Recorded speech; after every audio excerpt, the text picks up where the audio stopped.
All right, picture this. You're standing right there in the pro shop and both of these drivers are sitting on the rack staring back at you. Do you drop that premium hard-earned cash on the shiny new Ping G430? Or do you save yourself literally hundreds of dollars and grab the legendary G425 instead?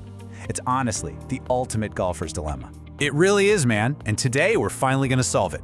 Welcome to another explainer from Golf Gear Showdown, where it's golf gear head-to-head. I'm Jake, the voice of the everyday golfer, and with me is Mike, our resident data guy. Hey everyone, look, if you're tired of wasting your money buying the completely wrong gear or just copying the scratch players without knowing exactly why, you absolutely cannot afford to skip this explainer.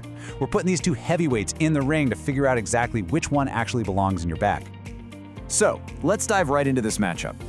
Back in 2021, the Ping G425 built this massive, undeniable reputation as one of the most forgiving drivers ever manufactured. We saw the tour pros playing it, sure, but way more importantly, weekend golfers and mid-handicappers put this thing in their bags and basically never looked back. My buddy Dave still plays the G425, and I swear the guy hasn't missed a fairway since he bought it. It's a fairway finder for sure. But then, fast forward to 2023, and Ping drops the G430. They added this new carbon fly wrap crown. They refined the face technology, and supposedly they fixed the one big thing everyone complained about, the sound. But you know, we need to cut right through that marketing hype. Because right now, you can find the G425 everywhere on the used market for a fraction of the cost, while the G430 is still commanding absolute top dollar. Right, so it all boils down to this crucial question. Is the new one actually worth upgrading to, or is the G425 still the smarter buy?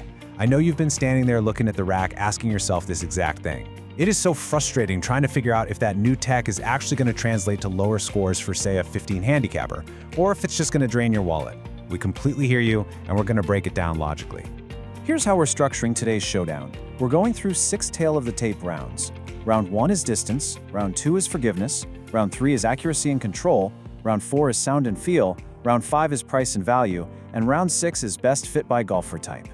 And definitely stick around because one of these later rounds features a massive upset that could completely flip your purchasing decision. Somebody's got to win every single round. Let's kick things off with round 1, distance.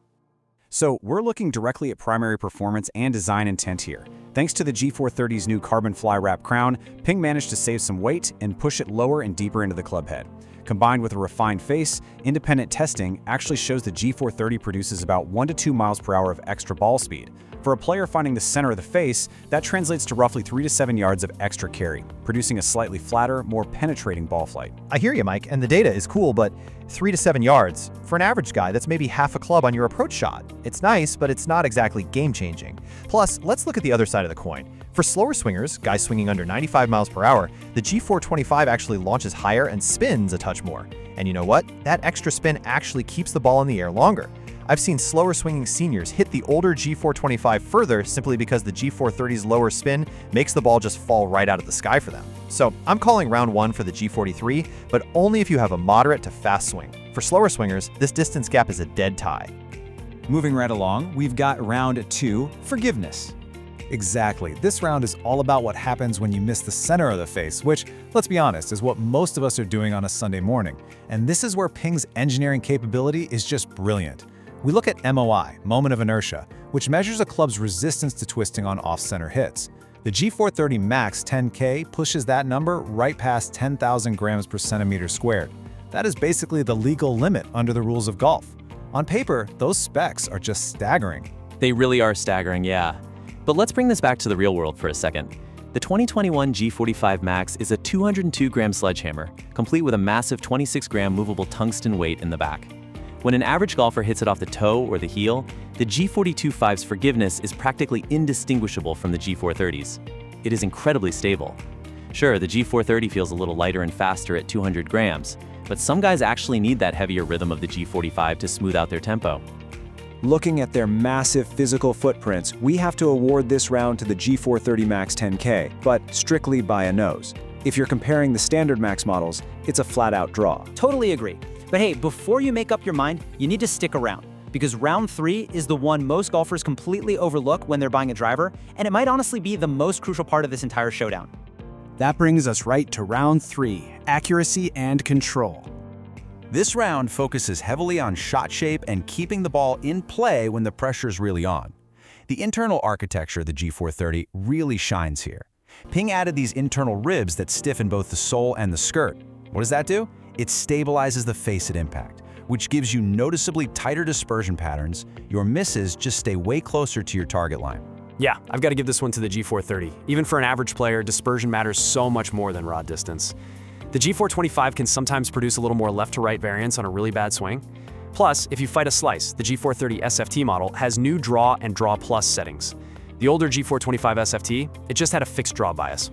That extra adjustability in the new model is huge for guys trying to correct a massive banana slice. Round 3 goes clearly to the G430. Now, let's move into round 4, sound and feel.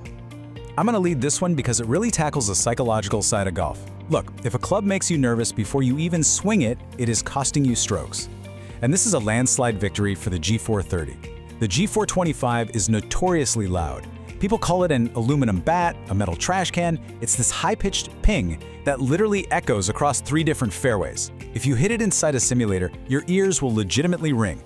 Some guys like it, but a lot of golfers find it incredibly harsh. Well, Ping completely fixed this with the G430. Those internal ribs Mike just talked about, they tune the acoustics perfectly. The G430 offers a dramatically improved, muted, solid, traditional sound. It also feels softer and way more responsive off the face. For sound and feel, the G430 wins by absolute knockout. Okay, time for round 5, price and value.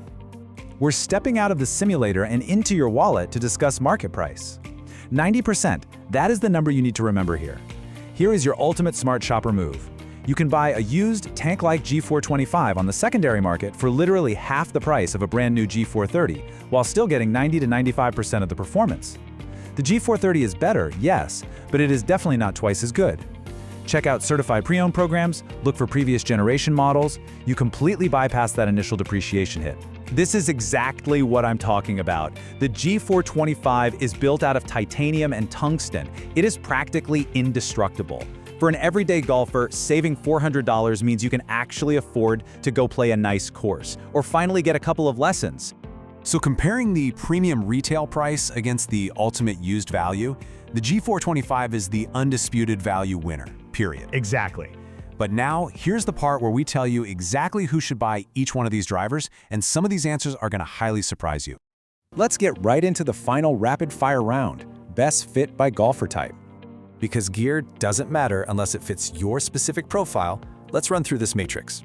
For complete beginners and high handicappers, an 18 handicap and above, the winner is the G425 Max. That elite forgiveness to price ratio is simply unbeatable. Now for a balanced mid-handicapper in the 10 to 18 range who really wants modern tech, take the G430 Max. But if that same mid-handicapper is on a strict budget, drop right back to the G425 Max. For fast swings over 95 miles per hour, you absolutely want the G430 LST to bring that spin down. But here's the big surprise we teased earlier. For slow swings under 85 miles per hour, and for seniors, newer is not always better. You actually need the G425 Max because of that higher spin to maximize your carry distance. And finally, for chronic slicers, the G430 SFT takes it because of that draw plus adjustability. The biggest mistake you can make out there is buying a driver solely based on the sound or just because it's the newest model on the rack. And that brilliant breakdown brings us to the end of this showdown. We've laid out the data and the real-world feel. Now we want to hear from you. Drop a comment down below to keep the golf gear showdown debate going. Which driver are you picking? What's your handicap? And what is your usual miss off the tee? We read these comments and we love seeing what real, everyday golfers are actually playing. Thanks for joining us for this explainer, and we will see you in the next